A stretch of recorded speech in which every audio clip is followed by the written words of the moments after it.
Hello everyone, welcome to my YouTube channel future teachers. आज हम पढ़ेंगे यूपी बोर्ड 2026 वेरी इंपॉर्टेंट जीवन परिचय की सीरीज में रामधारी सिंह दिनकर जी का जीवन परिचय। ये आपके यूपी बोर्ड एग्जाम के पॉइंट ऑफ व्यू से बहुत ही इंपॉर्टेंट है, तो वीडियो को बहुत ध्यान से पढ़िएगा, देखिएगा और अपने नोट्स में नोट कीजिएगा। और जिन भी लिसनर्स ने अभी तक हमारे जो चैनल पे हमने वीडियो डाली है जयशंकर प्रसाद और राजेंद्र प्रसाद की जीवनी, जिन्होंने नहीं देखी है वो प्लीज हमारे चैनल पर जाकर के उनको देख लीजिएगा। बहुत ही इंपॉर्टेंट है, बहुत इजी लैंग्वेज में मैंने आपको समझाने का प्रयास किया है। तो चलिए आइए शुरू करते हैं रामधारी सिंह दिनकर। सबसे पहले इनका हम संक्षिप्त जीवन परिचय पढ़ेंगे। प्यारे स्टूडेंट्स, संक्षिप्त परिचय का मतलब होता है किसी चीज भी किसी के विषय में छोटा करके बताना। ठीक है, तो चलिए जानते हैं। नाम है इनका रामधारी सिंह दिनकर। जन्म यानी कि वर्ष किस वर्ष में होता? 1908 में। जन्म स्थान है इनका बिहार के मुंगेर जिले में। पिता का नाम है श्री रवि सिंह, माता का नाम श्रीमती मनरूप देवी। शिक्षा इनकी बीए ऑनर्स से रही। आजीविका लेखक, हिंदी विद्याध्यापक, प्रधानाचार्य। मृत्यु है 24 अप्रैल 1974। लेखन विधा की बात करें तो निबंध और संस्कृति ग्रंथ। साहित्य में पहचान है इनकी कवि एवं उत्कृष्ट गद्यकार के रूप में। ठीक है, ये तो था इनका संक्षिप्त जीवन परिचय। आइए अब इनके जीवन परिचय के विषय में जान लेते हैं।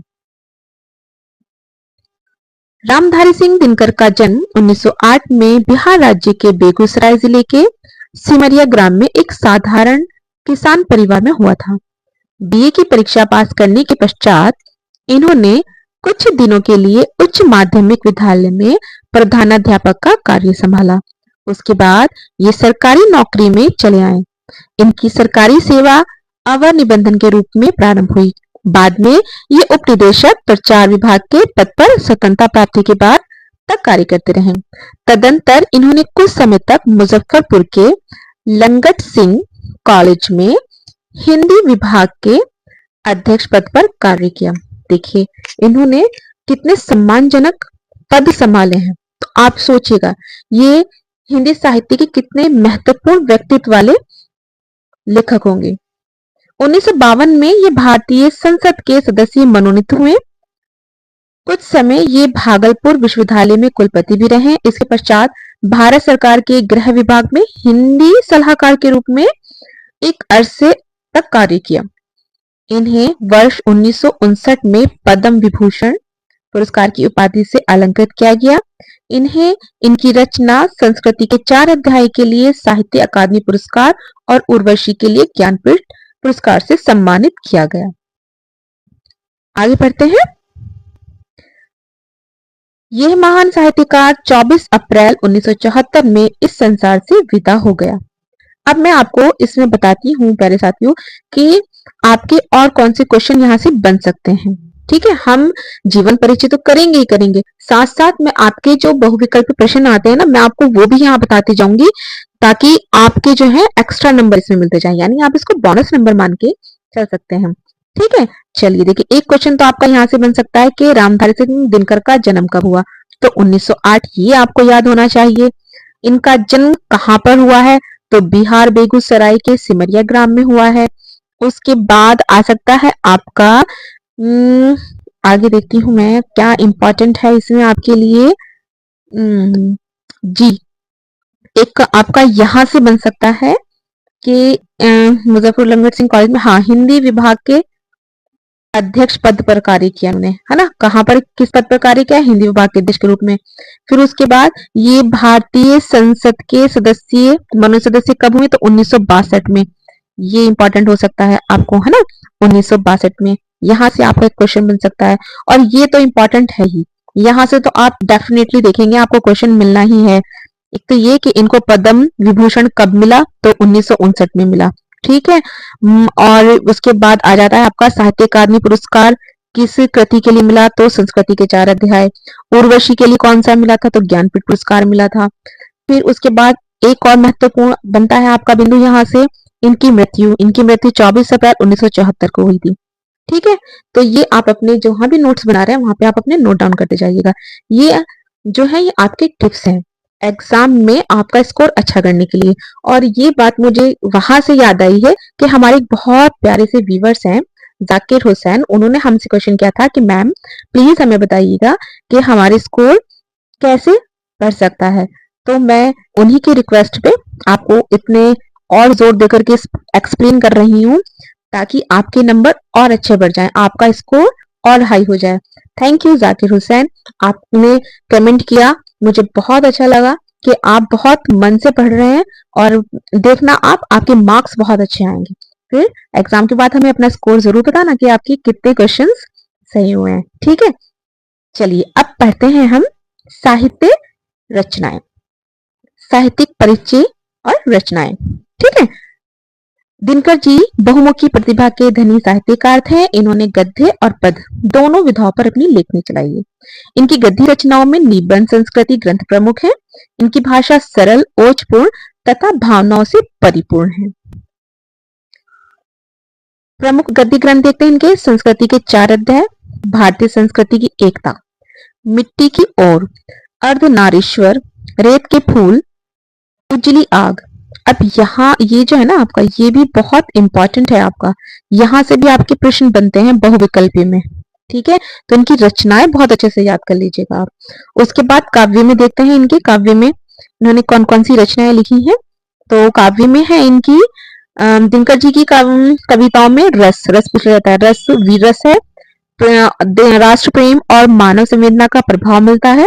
अब इनकी जो काव्य ग्रंथ है वो देख लेते हैं। रेणुका, हुंकार, रश्मि रथी, कुरुक्षेत्र, उर्वशी, उर्वशी आपने पढ़ा है देखो अभी, है ना पीछे, जिसके लिए इनको ज्ञानपीठ पुरस्कार मिला है। परशुराम की प्रतीक्षा, ये बहुत ही इंपॉर्टेंट है आपका, इसको भी आप अच्छे से याद करेंगे। याद करने के साथ साथ नोट भी करेंगे, समझना बहुत जरूरी है ना। उसके बाद आती है साहित्यिक विशेषताएं। साहित्यिक विशेषताएं क्या है इनकी? ओजस्वी भाव, राष्ट्रीय चेतना, वीरस की प्रधानता, सरल एवं प्रभावशाली भाषा। अब बात करते हैं दिनकर जी की भाषा शैली के बारे में। दिनकर जी की भाषा में तत्सम शब्दों की बहुलता होती है, फिर भी सुबोधता और प्रभावशालीता बनी रहती है। इनकी भाषा में ओज प्रवाह और शक्ति स्पष्ट रूप से दिखाई देती है। आगे बढ़ते हैं जी। इन्होंने जहां जहां आवश्यकता पड़ी वहां वहां देश शब्दों तथा मुहावरों का प्रयोग किया है। मतलब देश शब्द मतलब जो आम भाषा में, जैसे आपकी और हमारी बिल्कुल फ्रीली हम जिन शब्दों का प्रयोग करते हैं उन्हें देशज भाषा कहते हैं। ठीक है, इनकी शैली ओजस्वी, भावात्मक, विवेचनात्मक और विचार प्रधान है। दिनकर जी की भाषा शैली पाठक के मन में उत्साह, प्रेरणा और राष्ट्रीय चेतना का संचार करती है। अब पढ़ते हैं इनका हिंदी साहित्य में स्थान। हिंदी साहित्य में स्थान की बात करें तो दिनकर जी आधुनिक युग के श्रेष्ठ कवि ही नहीं बल्कि उत्कृष्ट गद्यकार भी थे।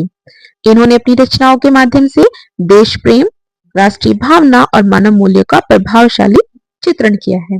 इनकी रचनाओं में भारतीय संस्कृति की गरिमा और गौरव का सशक्त रूप देखने को मिलता है। इसी कारण इन्हें हिंदी साहित्य में राष्ट्र कवि का गौरवपूर्ण स्थान भी प्राप्त हुआ है। जी, दिनकर जी को राष्ट्र कवि की उपाधि प्राप्त हुई है। ठीक है, इनको राष्ट्र कवि के नाम से जाना जाता है। अब मैं एक बार आपको बता देती हूँ कि आपको जीवनी लिखनी किस तरीके से है। ठीक है, इसको बहुत ध्यान से पढ़ना है क्योंकि यही आपका स्कोर बढ़ाने का टिप है। ठीक है, हम जितने भी सुंदर तरीके से, आकर्षित तरीके से लिखेंगे, मार्क्स हमें उतने ही अच्छे से मिलेंगे। और जो साथी हमारे साथ लास्ट तक जुड़े हुए हैं उनको बेनिफिट मिलने वाला है इससे। ठीक है, चलिए सबसे पहले क्या करना है, बड़े बड़े शब्दों में लिखना है रामधारी सिंह दिनकर जी। ठीक है, जैसे आप करते हैं। उसके बाद उनका एक बॉक्स, जैसे मैंने ये बॉक्स बनाया है ना, ऐसा बॉक्स बनाइएगा। उस बॉक्स में आप क्या करेंगे, इनका संक्षिप्त जीवन परिचय लिखिए जैसा कि मैंने लिख रखा है। आप वीडियो को पॉज कीजिएगा, ठीक है, और फिर देखिएगा मैंने कैसे लिख रखा है, वैसे ही आप इसमें लिख लीजिएगा।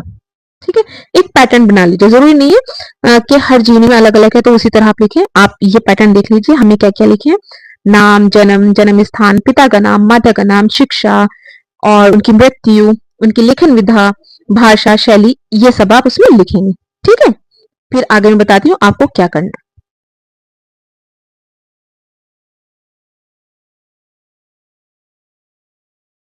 उसके बाद आपको क्या करना है, आपने बोल्ड लेटर में लिखना है जीवन परिचय।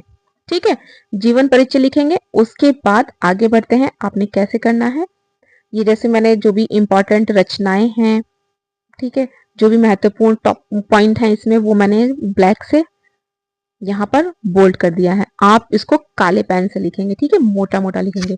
उसके बाद आप क्या करेंगे, साहित्यिक परिचय लिखेंगे इसी तरीके से, मतलब हेडिंग डाल के आपको लिखना है। उसके बाद आप क्या करेंगे, उनकी रचनाएं लिखेंगे। आप चाहें तो आप एक साथ लिख दीजिएगा इन रचनाओं को, चाहे जैसे मैंने ये लिखा है ना, ये गद्य रचनाएं अलग और काव्य की अलग रखिए, आप इस तरीके से भी कर सकते हैं इसको।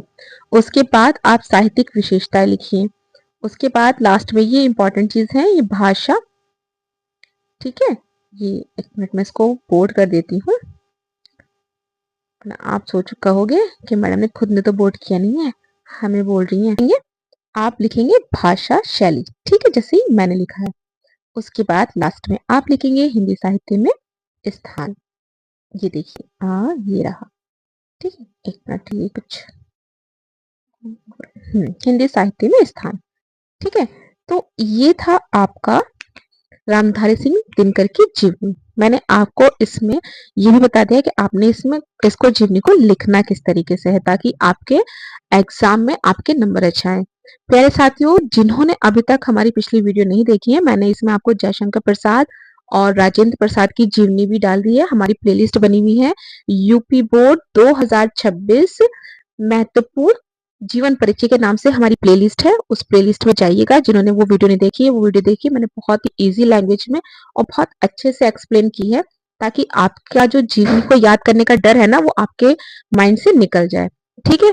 कल मिलते हैं एक नेक्स्ट वीडियो के साथ, जो कि हमारे जीवन परिचय पर आधारित होगी। तब तक अपना ख्याल रखिए और बहुत अच्छे से पढ़ाई कीजिएगा। और जो भी व्यूवर्स हमारे पहली बार हमारे चैनल पर आए हैं, वो हमारे चैनल को सब्सक्राइब कर दीजिएगा, ताकि आप अगर यूपी बोर्ड में अपने मार्क्स हाईएस्ट स्कोर करना चाहते हैं, तो हमारे साथ जुड़ना आपके लिए जरूरी है, ठीक है।